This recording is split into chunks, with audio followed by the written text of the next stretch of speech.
Hello everyone and welcome back for some more limited review. I'm Nitsahon, and on the last 2 days I presented a card-by-card limited review of the white and blue cards in Amonkhet respectively. Today I'm going to continue with black. In this video I'll give a grade to each and every card in the set and discuss how good I think it will be in limited. Before we get into the actual cards, I will quickly go over the grading scale for these cards. If you've already seen this on one of my other videos and don't need to see it again, you can skip this section of the video. There's a timestamp in the description that will take you directly to the first card. I'm going to be using letter grades in this limited review. That is what the overwhelming majority of people voted for in a Twitter poll that I conducted. If you'd like to see a different method, let me know in the comments below. Anyway, let's go through each of these letter grades, and for each of them I'll give some examples from Kaladesh block that I would have given these grades. So as you may have expected, A is the best grade that a card can get. Well, A+ is actually, but those are few and far between. A's are cards that are so powerful that they completely shift a game in your favor, almost regardless of the board state. They are also so strong that they pull you into their colors and tempt you to find a way to splash them. They are most frequently made up of rares and mythics, though the occasional uncommon does find its way in there. Some examples of this from Kaladesh block would be cards like Herald of Anguish and Verdurous Gearhulk. These are basically the cards that you most want to open and pick in your first pack because they give your deck such a massive power boost. Next up we have cards that receive a B. These are still great cards, but not quite as game-warping as A-level cards. This category is made up of cards that should basically always be making the cut in your deck if they're in your color. This includes premium removal and extremely efficient and powerful creatures. Cards at this grade level don't tempt you to change your entire draft the way A-level cards do, but they make the cut 100% of the time in your deck if you're in their colors. Most frequently, these are of uncommon rarity or higher, though sometimes commons get in the mix. Some examples of this from Kaladesh block are Thopter Arrest and Scrapper Champion. Next, there are C-level cards. While A's and B's are the kind of cards you're happy to first pick, C's aren't quite as exciting. They're the kind of card that basically always makes your deck if they're in your color, but aren't incredibly powerful. Here is where you find solid and efficient creatures as well as decent removal, and this is usually what the majority of your deck is actually made up of. Some examples of C-level cards from Kaladesh block are cards like Ether Swooper and Shock. Basically, these are all cards you feel good about having in your deck, but not great about taking super early. So in an ideal world, your deck will be made up entirely of cards in the A through C range. That's something to keep in mind in general as I go through cards in this list and in the other limited review videos. Cards in the D and F range are not cards you generally want in your deck. However, D cards aren't entirely terrible, but they're cards that frequently get cut from your deck and are basically just filler to help you with your curve. Generally, things have to go a little bit wrong during your draft for you to end up with more than a few D cards in your deck, as you are stretching to include every playable card you drafted if they're showing up there. Some examples of this are Ether Inspector and Reservoir Walker. Both of these cards are cards I ended up playing a few times in the format, but I was never very happy to have to do it. Generally, most decks are made up of B's and C's because A's are so rare and D's are mediocre playables that will sometimes make the cut. However, there is a grade even worse than D, obviously, and that is F. These are cards that I consider utterly unplayable and shouldn't end up in your deck for any reason. These are the cards that always seem to be the last cards you pick up in booster packs.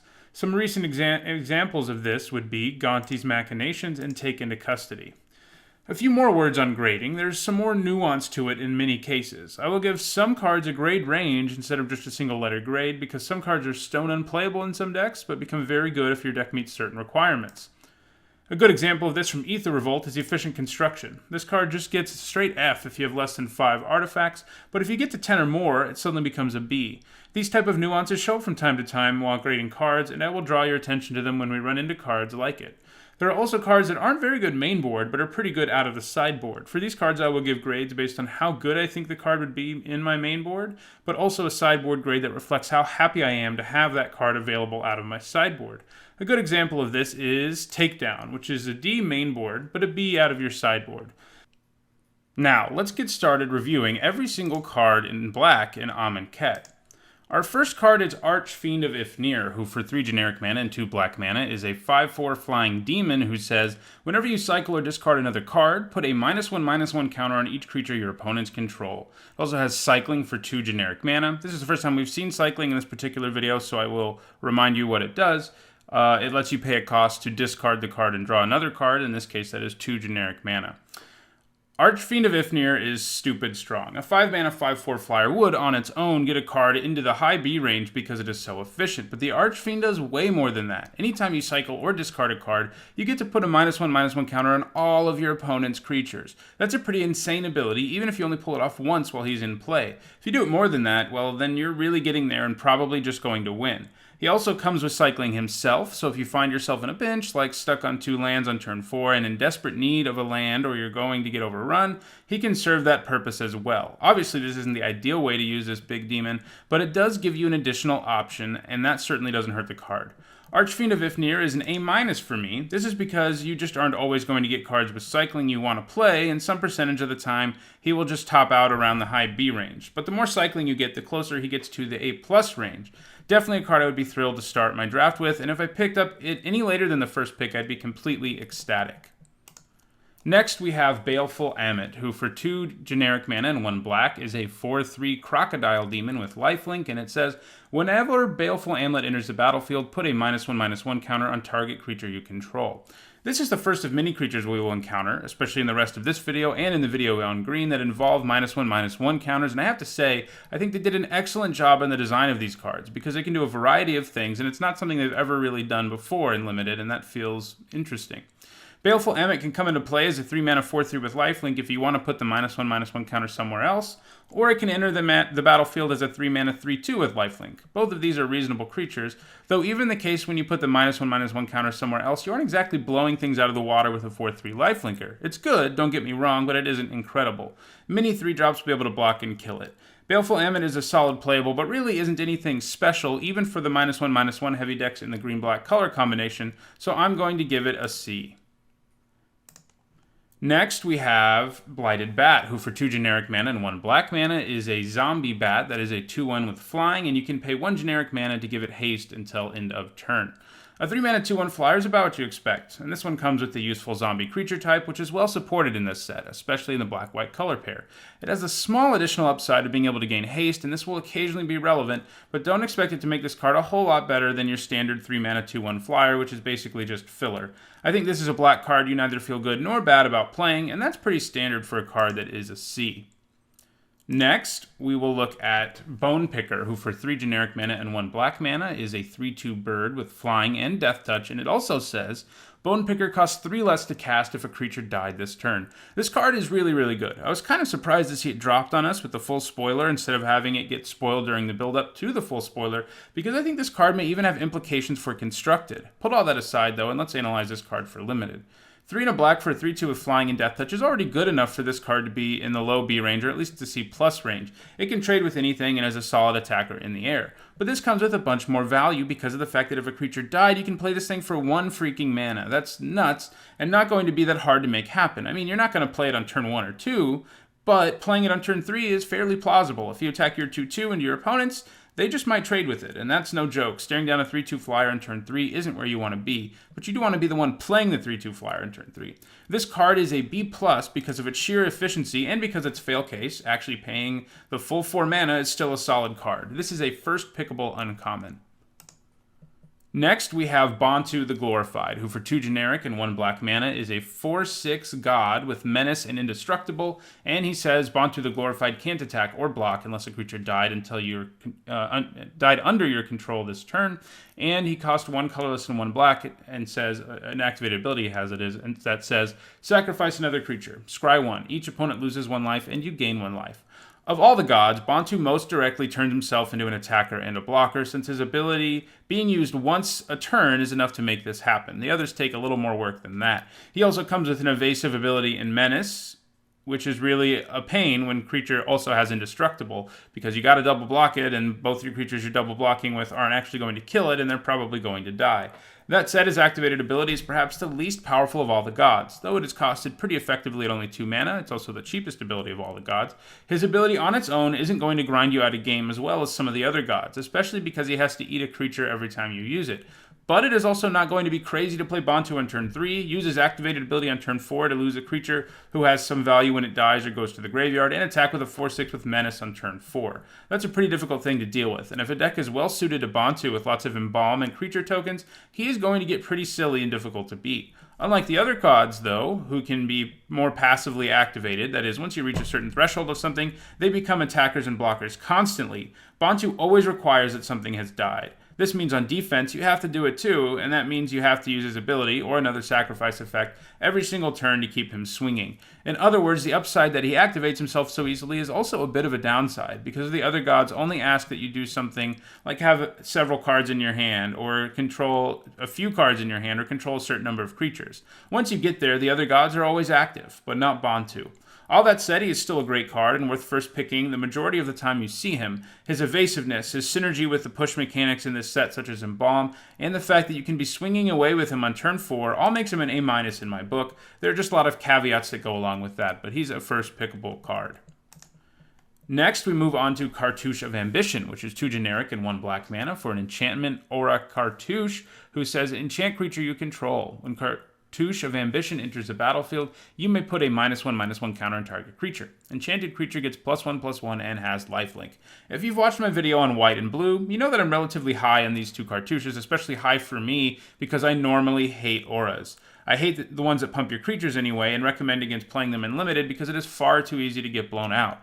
However, the cartouches all come with additional value that helps mitigate against the potential of getting 2 for 1, and Cartouche of Ambition continues that. It's a little bit expensive for giving +1/+1 in lifelink, but putting a -1/-1 encounter on something is pretty key. Sometimes you can just outright kill something, and other times you'll just make a creature no longer able to profitably attack or block. In both cases, I feel pretty good about what the cartouche is doing for me, and that is without even discussing the various synergies that exist in this format for -1/-1 counters. Cartouches also bounce trials, of course, adding to their value. This cartouche may not be the most impactful, but it is a solid playable in any black deck with at least 15 creatures, putting it in the C range. Next, we have Cruel Reality, which for 5 generic and 2 black mana is an enchantment aura curse. So curses are back in this set.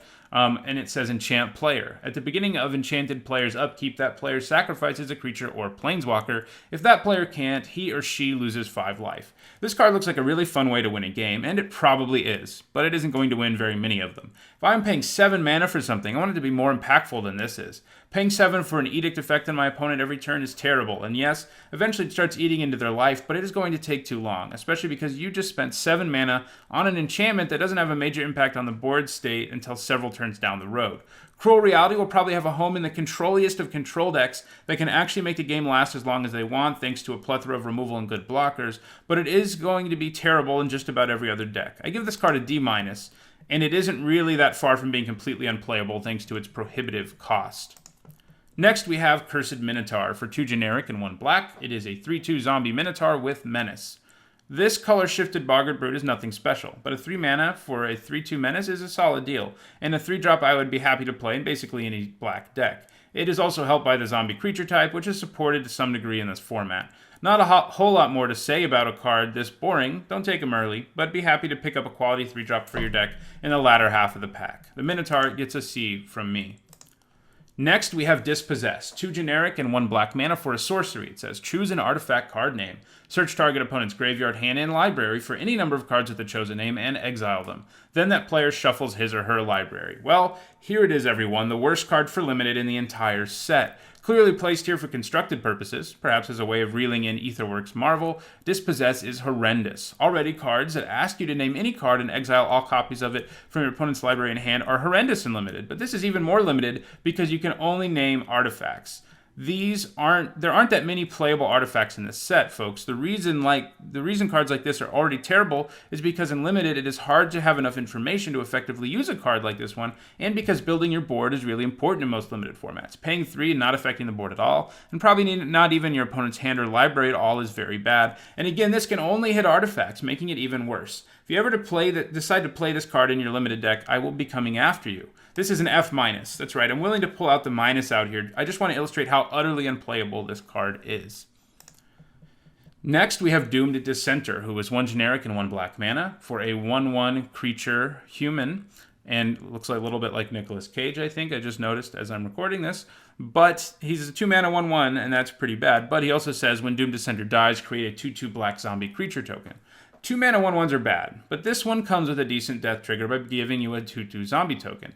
As I've already said in this video, zombie is a relevant creature type in this format. What's more, is there's a little bit of a sacrifice theme in black, especially if you get Bond to, and Doom Dissenter works really well with that, as it gives you a body when you sacrifice it. This card isn't going to be incredible or anything, but it's a solid playable in basically any black deck. Not one to get overly excited about or take anywhere before the second half of a pack, but still, a solid playable, solid filler, and that gets it a C.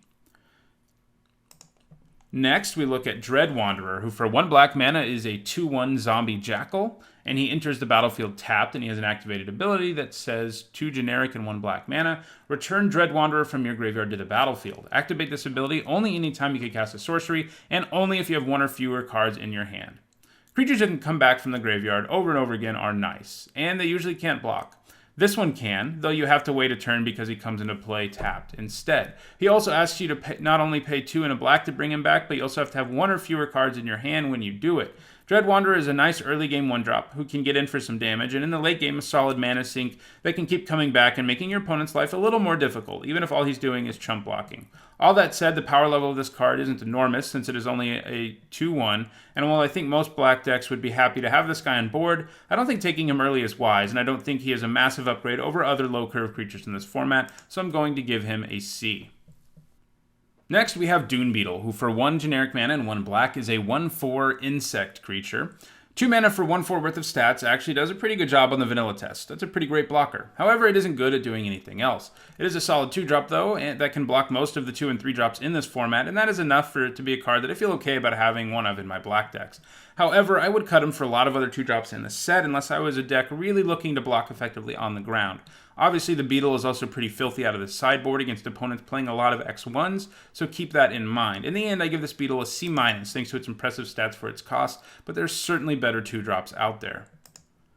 Next, we look at Faith of the Devoted, which for 2 generic and 1 black mana is an enchantment that says whenever you cycle or discard a card, you may pay 1 generic mana. If you do, each opponent loses 2 life and you gain 2 life. Here we have another build around for cycling and discarding cards. Since this card does absolutely nothing unless you have cards with cycling, I'm going to give it 2 grades. It is an F in a deck that has too few cards with cycling, but once you get to 10 or more, it is going to get pretty effective at helping you win games thanks to the life gain, which puts you out of range of lethal damage, and thanks to taking your opponent's life, this card makes races very awkward if you cycle enough. That said, I think the card still probably only caps out at about a C+. I don't like it quite as much as some of the other cycling build-arounds, like Drakehaven for example, because it doesn't develop your board at all, it just drains life, which is solid, but not as good as building a board presence. This is the kind of card that you don't need to spend an early pick on, but by packs 2 and 3, if you have a ton of cards with cycling, this becomes a card you want to take in those packs, as it can help you win games. Next, we have Festering Mummy, which for 1 black mana is a 1/1 zombie that says, when Festering Mummy dies, you may put a -1/-1 counter on target creature. This is a solid 1-drop. It can trade up to the point that it can kill 2 toughness creatures with ease, and even just chump blocking with it in combat at least has some effect, as it can weaken creatures permanently with its -1/-1 counter. Sometimes your opponent's attacks will just be worse thanks to the Mummy, because you can chump block 1 creature with this, block with your 4/4 on their 5/5 and take down their biggest creature, or various other combinations of things. This card has 2 other benefits too. It has a creature type that has a lot of tribal support, especially in the black-white color pair, and -1/-1 counters are also a well-supported archetype in the black-green color pair. So this is a 1-drop I feel okay about playing thanks to all of that. It's good at, it's solid at least at every stage of the game, but it still isn't a card I want to take early. It is certainly a card I'm happy to see in a pack around the midpoint though, and any black deck feels fine about having a couple of Festering Mummies, so I'm going to give it a C. Next, we have Final Reward, which is 4 generic and 1 black mana for an instant that says exile target creature. This is an expensive removal spell, but it is luckily enough an instant, and it exiles creatures, so it can even take down gods and get around creatures with Embalm and other graveyard value, which you're going to see in this set a lot of. Being an instant is good because it means you can sometimes get 2-for-1s with it, thanks to being able to cast it in combat. It also just makes the card much more flexible in general. Still, 5 mana is pretty steep, and I think that the high cost keeps me from wanting to call this premium removal. While I think it gets into the B- range, it just barely gets there at B-.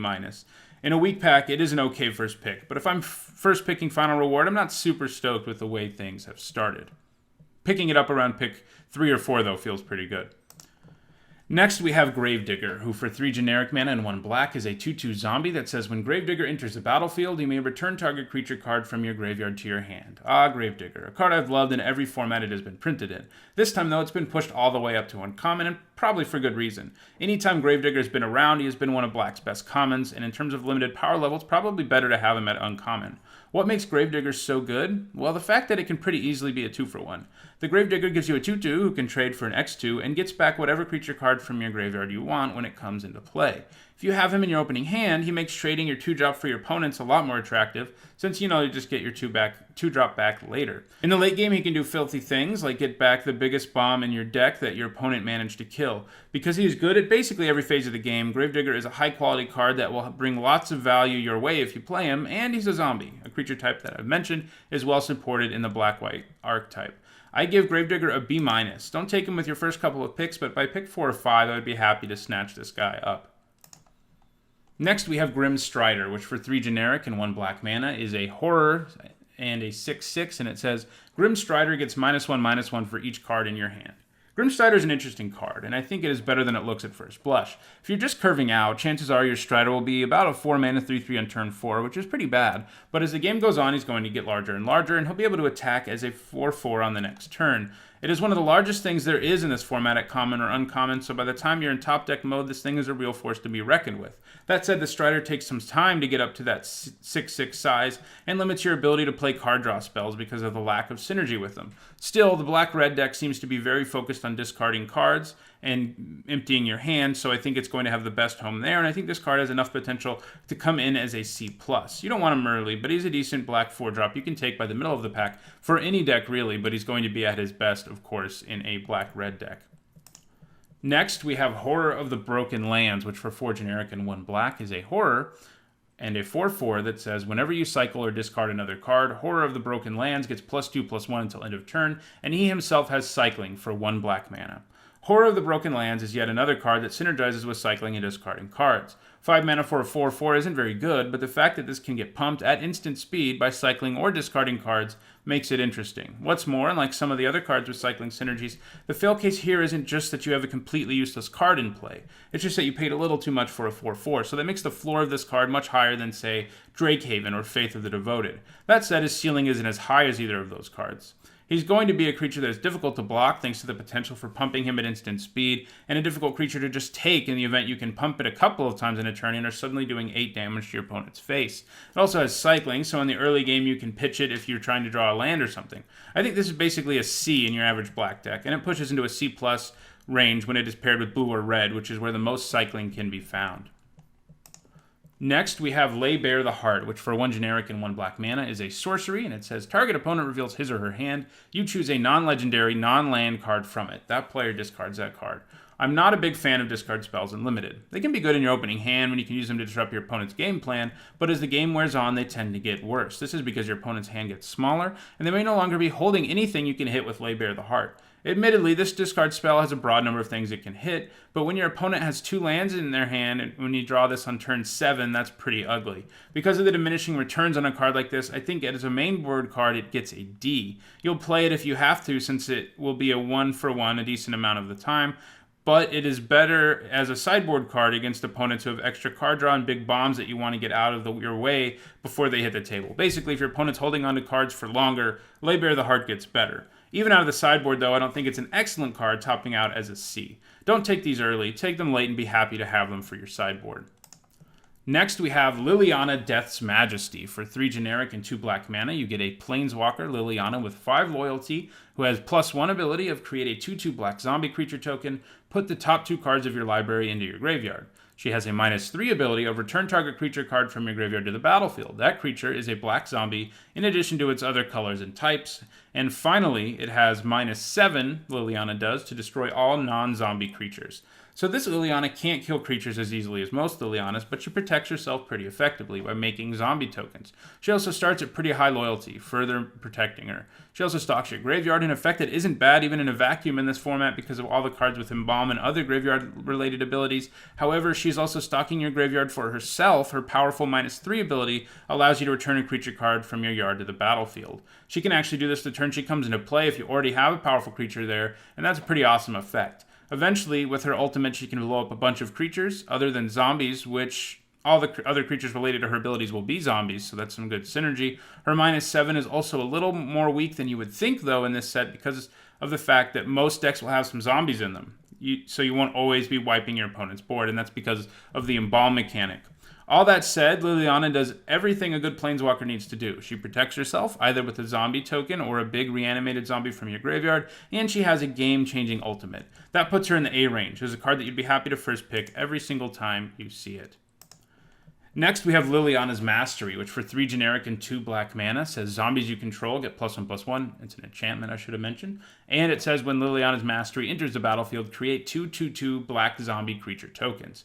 Liliana's Mastery may not be quite as strong as Liliana herself, but it's pretty darn strong. For 5 mana, you get 6/6 worth of stats across 2 bodies, and since you're in black, there's a solid chance that you have some other zombies in play too who get pumped by the Mastery. This card is great at all stages of the game. If you play it as a 5-drop, you feel pretty good, and if you draw it late, it can buy you more time or push your board to the point that you can finally attack your opponent. Liliana's Mastery isn't quite a game-warping bomb, it is just an incredibly efficient card with lots of synergy with other cards in the set, namely all the zombies, so I am willing to give it an A-, and I'd be happy to first pick it, just like I would Liliana, but I would take Liliana over her Mastery, just to be clear. Next, we look at Lord of the Accursed, who for 2 generic and 1 black is a 2/3 zombie that says other zombies you control get +1/+1. We're looking at a lot of zombies in a row here. And for 1 and a black, it can tap itself to give all zombies menace until end of turn. So, as you may have noticed already, there are a lot of zombies in this format. Between embalmed creatures and creatures that already start out as zombies, they are everywhere, most especially in the black-white color pair. So a zombie lord is a nice payoff for a zombie-heavy deck. A 3-mana 2/3 is about what you expect to get to, and the additional ability to give all zombies menace doesn't hurt the card's case either.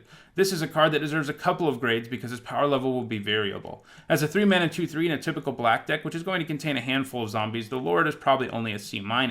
But once you really have lots of zombies, say around 10, either embalmed creatures or straight-up zombies, this guy can get pushed all the way up to a B-.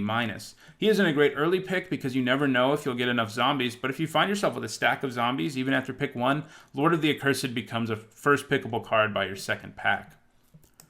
Next, we have Asmik Mummy, who for 1 generic and 1 black is a 2/2 zombie jackal, and it says when Asmik Mummy enters the battlefield, each player discards a card.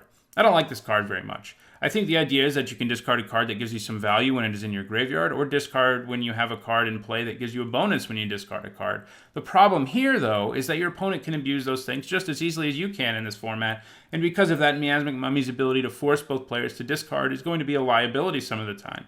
It is still a 2-mana 2/2, and it has the zombie creature type, both relevant things, but I think I only play this guy when I'm short on 2-drops or playables in general, so I'm going to give Asmik Mummy a D.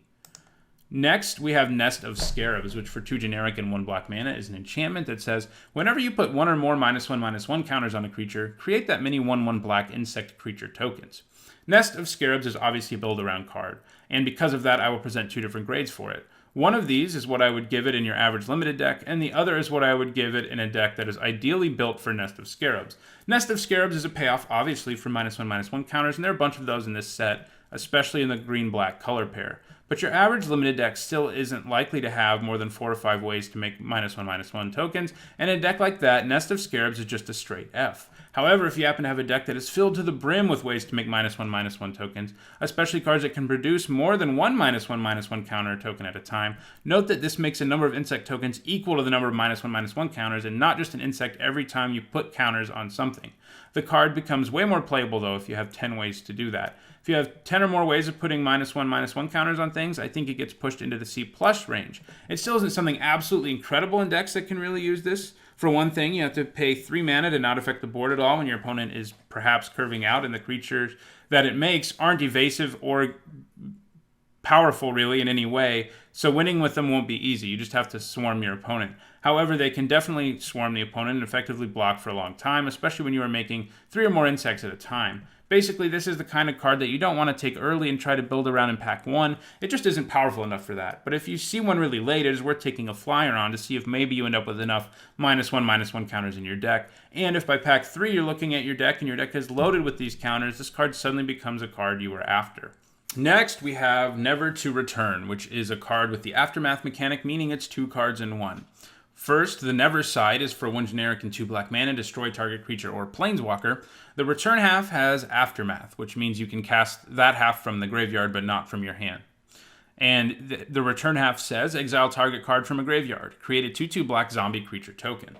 Just the Never half of this card is good enough to make this into a B+. 3 mana removal spells that can kill any creature are always excellent limited because they can deal with even the biggest bomb and they can do so quite efficiently. While the return half of this card is underwhelming by comparison and would be an unplayable card if that's all this card was, the extra value out of your graveyard is enough to push this card into the low A range for me. You end up getting a 2-for-1 in the long run with it. Kill your opponent's best creature one turn and make a zombie several turns later. What's more is return can actually exile opposing cards with Aftermath or creatures with Embalm, further adding to its value.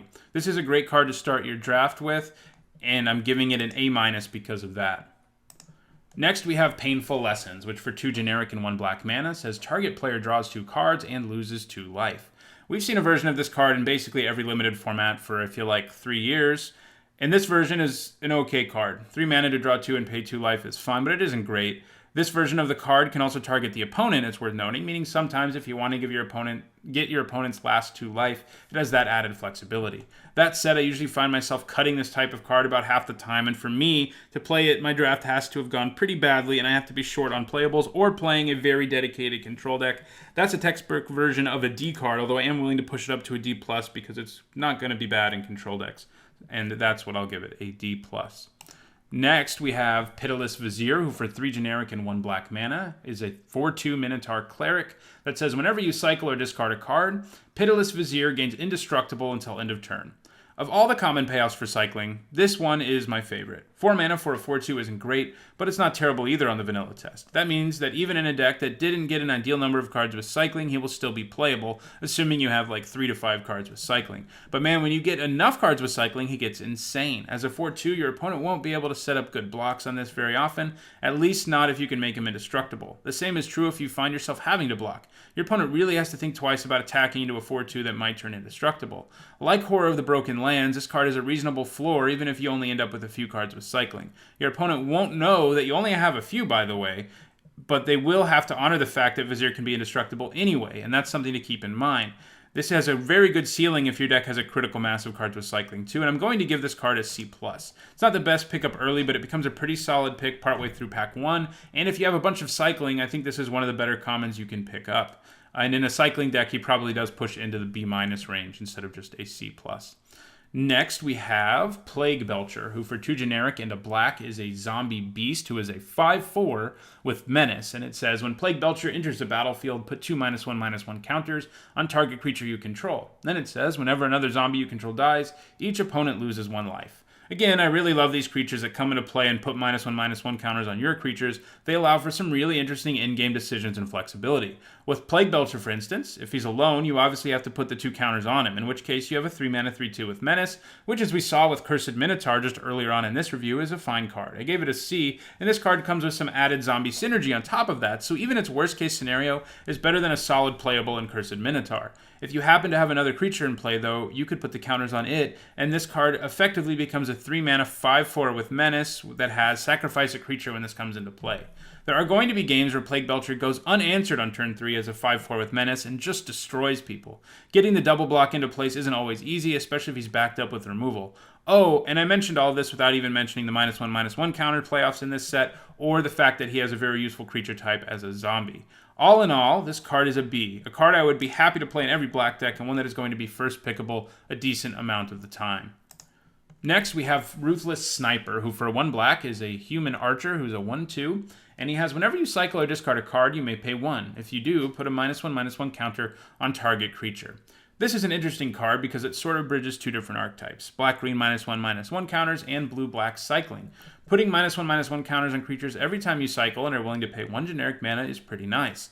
That said, this card is basically unplayable in your deck if you don't have enough cycling. He isn't like Pitiless Vizier, who has an okay fail case of just being a 4/2, who your opponent is worried might become indestructible. Here you have a 1 mana 1/2 as a fail case, and that's pretty terrible because it will very quickly get outmatched, like by turn 2.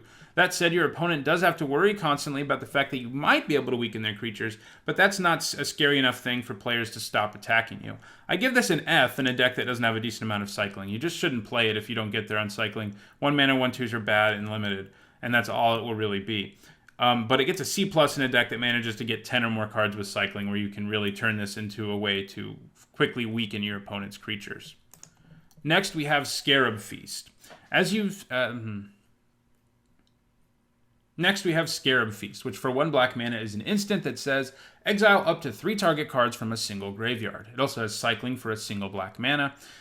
As we've seen in the other colors covered so far this week, Wizards put cycling on a lot of cards that would otherwise be mediocre, and sometimes adding cycling was enough to make a card a solid playable. I don't think that's quite the case with Scarab Feast though, at least not in the main board, and not in a deck without a ton of cycling synergy. Exiling cards from the graveyard will very frequently be irrelevant, even in a format with Embalm and Aftermath, and because of that, I think it is more of a sideboard card that you want to bring in against opponents doing graveyard shenanigans. The fact it has cycling does make it a bad playable in the main board of decks, so in the D range, but as a sideboard card, I can see it as a C card, as having a C. Next, we have Shadow of the Grave, which for 1 generic and 1 black mana is an instant that says, return to your hand all cards in your graveyard that you cycled or discarded this turn. This is a card that is generating a lot of buzz in Constructed because of the silly combos it can enable in multiple formats, but I don't think it's going to be good in Limited. Why? Because in Constructed, you can find ways to make most of your deck have cycling or discard synergies. You can't quite do that as consistently in Limited, and this is the kind of card that does stone nothing in way too many situations in Limited for it to be good. Generally, you're not going to hold on to all of your cards with cycling and use them on one turn because you want to be drawing deeper into your deck as the game goes on and you want to be getting value out of your cycling payoffs as soon as possible. Doing something like cycling a couple of cards and casting Shadow of the Grave seems alright, but it doesn't seem great. I feel like you need to cycle 3 or more cards and then cast this before it really feels worth it. It does at least benefit for being an instant, so you can cycle a bunch of cards at the end of your opponent's turn and then get them all back. But imagine this card in the early game or the late game. In both scenarios, you don't want it at all. In the early game, you don't have the mana to cycle a bunch of stuff and use Shadow of the Grave in the same turn. And in the late game, there's a good chance your hand is very small or empty, so drawing this doesn't help you at all because you have no cards with cycling. There is some serious power in this card, and I think on rare occasions, there will be decks it can be solid in. But even in those, it has the problems that I mentioned, being terrible in 2 of the 3 phases of the game. And because of that, I'm going to give it a D.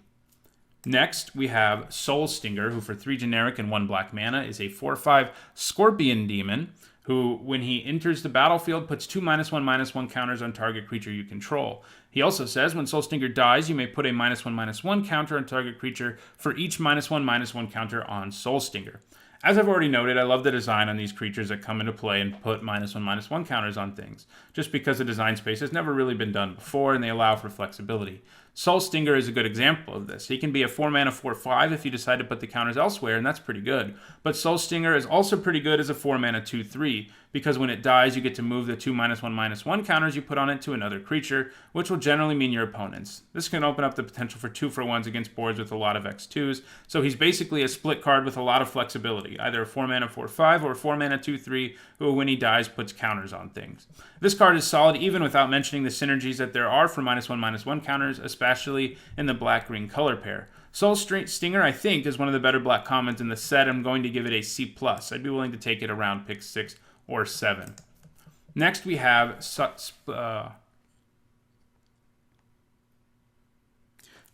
Splendid Agony, who for 2 generic and 1 black mana is an instant and says distribute 2 -1/-1 counters among 1 or 2 target creatures. So this card would be a solid C-level removal spell in basically any set. The card's flexibility is nice. You can put 2 -1/-1 counters on one creature or 1 on 2 different creatures. This will enable the occasional 2-for-1, which is of course quite good. It is also nice that you can use the card on a creature and then block it with your much larger creature, so Splendid Agony on its own doesn't need to kill the creature. Splendid Agony is further helped by an entire color pair, black-green, being dedicated to the -1/-1 counter theme, and this pushes the card up to a B- and makes it one of the better black commons in the set, and a card I'd be happy to take as early as the 4th or 5th pick.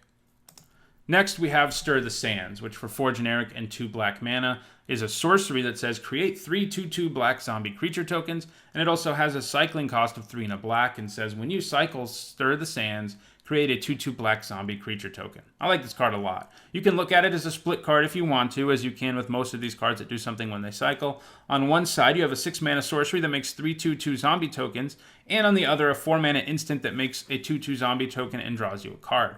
Both of these cards would be playable on their own, but this gives you the option to do whichever is going to be the most impactful for you. Getting 3 bodies with 1 card can result in some pretty serious card advantage and make it so you can win the game. So I think in an ideal world, you wait until you can cast this as a 6-mana spell, but sometimes making a 2/2 zombie at instant speed will help you in a block situation, or you really need to draw a card to find a removal spell or something, or you have a bunch of cycling triggers in play. I think each of these cards individually would be about a C+, but having them both together on one flexible card makes this a B in my book. This is a card I wouldn't hate to start a draft with, even. Next, we have Supernatural Stamina, which for 1 black mana is an instant that says, until end of turn, target creature gains +2/+0 and gets, when this creature dies, return it to the battlefield tapped, under its owner's control. This is an interesting design, and not one I think we've seen before on a combat trick. This is perhaps also the best combat trick in the set because it allows your creatures to punch through your opponent's big creatures while keeping your creature alive. And yes, I know technically it does die and it just comes back, but it basically stays alive. What's more is the way this card works allows you to abuse creatures with both enter the battlefield triggers and with death triggers, as you will get to do the enter the battlefield trigger again when it comes into play, and you'll get to do the death trigger when it dies again. You can also use this trick more defensively to keep an important creature you control from dying to removal, or just to allow you to block and kill one of your opponent's creatures. That said, like most tricks, I think this is the most powerful in an aggro deck, where you force your opponent into situations where they need to start blocking as soon as possible, and then really get them with supernatural stamina to kill their biggest creature. More controlling decks with too few creatures, let's say less than 15, won't want this card. That said, this thing is a great combat trick. As I said, I think maybe the best one, at least a common or uncommon, in the set, and for that I'm willing to give it all the way up to a C+. You'll be thrilled to have this in an aggressive black deck, and you won't really want it in a more controlling one. Next, we have Trespassers Curse, which for 1 generic and 1 black is an enchantment or a curse with enchant player. Whenever a creature enters the battlefield under enchanted player's control, that player loses 1 life and you gain 1 life. I don't like this card a whole lot. Sure, it puts a real penalty on your opponent casting creatures, but I don't think it is enough of one against most decks. Think about it from the perspective of having this cast on you. Adding drain 1 life to all of my creatures is a nuisance, not something I'm going to be super worried about. That said, this isn't a bad sideboard card against the more token-happy decks in the format, particularly blue-white. I don't really want to play this card in my main board at all, though, so I'm going to give it an F for the main board and a C- out of the sideboard. Next, we have Trial of Ambition, which for 1 generic and 1 black mana is an enchantment that says, when Trial of Ambition enters the battlefield, target opponent sacrifices a creature. It also, of course, says, as all the trials do, when a cartouche enters the battlefield under your control, return Trial of Ambition to its owner's hand. Trial of Ambition provides an edict effect, which are generally effects that get worse as the game goes on and your opponent builds their board. That said, it does cost 2 mana, and you will often enough just be able to play it on turn 2 to kill your opponent's 2-drop, which isn't a bad deal. The card also gets a little bit better than your average edict effect because of the fact that if you're running cartouches, you can recast it. The more times you make your opponent sacrifice a creature, obviously the better Trial of Ambition is going to get. That said, because of its generally diminishing power level as the game goes on, I think the Trial is about a C, though it can maybe get into the C+ range if your deck has a few cartouches. Next, we have Unburden, which for 1 generic and 2 black mana says target player discards 2 cards. It also has cycling for 2 generic mana. So I mentioned earlier on in this video that I don't like discard spells a ton in Limited, and that's still true. But Unburden here helps mitigate against what I hate about discard spells. Instead of being completely useless in the late game when your opponent has no cards in their hand or is just clutching a land or 2 to bluff, you can cycle Unburden to draw another card. That makes it far better than it would be without cycling, especially because this set has several payoffs for the cycling mechanic. In the end, Unburden still isn't a great card, but it is more playable than most discard spells in Limited, and I feel good about having it as a C-. The kind of card I feel okay about having in one of my black decks, but won't really be missing if I don't pick one up either. Next, we have Wanderin Death, which for 2 generic and 1 black mana is a sorcery that says, return up to 2 target creature cards from your graveyard to your hand, and it has cycling for 2 generic mana. Cards like Wanderin Death are pretty solid in grindier Limited formats, and I think that's what we have in Amonkhet. It grants you straight card advantage by giving you back 2 creatures from your graveyard, and this becomes better the more bombing creatures you have, because making your opponent deal with bombs twice is a messed up thing to do. Even without cycling, I would probably give this card a C, and would probably want 1 copy in any black deck. Generally, you don't want more than 1 of effects like these because they are awful in your opening hand and you'd rather have a creature to help you curve out, but one of them usually feels right. This card does help mitigate against how bad it is in your opening hand because of cycling, though. Adding cycling pushes this card into the C+ range for me because, as we have seen between yesterday's discussion of blue and today's discussion of black, there are lots of payoffs for cycling, in addition to the additional flexibility that cycling grants you. And yeah, so I give Wanderin Death a C+. Next, we have Wasteland Scorpion, who for 2 generic and 1 black is a 2/2 Scorpion with Death Touch and cycling for 2 generic mana. A 3-mana 2/2 with Death Touch is probably about a C on its own thanks to its ability to trade with anything. Tacking cycling onto the card makes it a little better between the cycling synergies in the set and the additional flexibility that it grants you. Sometimes you won't want this card and you'll just want to dig deeper into your library, and this Scorpion lets you. I'm going to give this guy a C+, and trading with everything and the flexibility of synergy and cycling sounds pretty good to me. This is a card I would want one of in most of my black decks. And Wasteland Scorpion is the final black card we're looking at, and the final black card in Amonkhet in general. Tomorrow I will continue my limited review by looking at all the red cards in Amonkhet. If you enjoyed this video, don't forget to hit the like button. If you disagreed with any of my grades or discussions of the cards, post in the comments below. Discussing these things is going to help all of us get better. If you want to make sure you catch the rest of this limited review, as well as draft videos of Amonkhet in the very near future, don't forget to subscribe. Also, my content is supported in part by 5colorcombo.com, a great website for Magic content. One of the things that they're best known for are their awesome original playmats and tokens. Right now, they're running a Kickstarter campaign where you can actually receive tokens if you donate, including these really cool 4 Horsemen of the Apocalypse zombie tokens that you see here. You can find more information about the Kickstarter in the description below, but it ends very soon, so act quickly. Thanks for watching.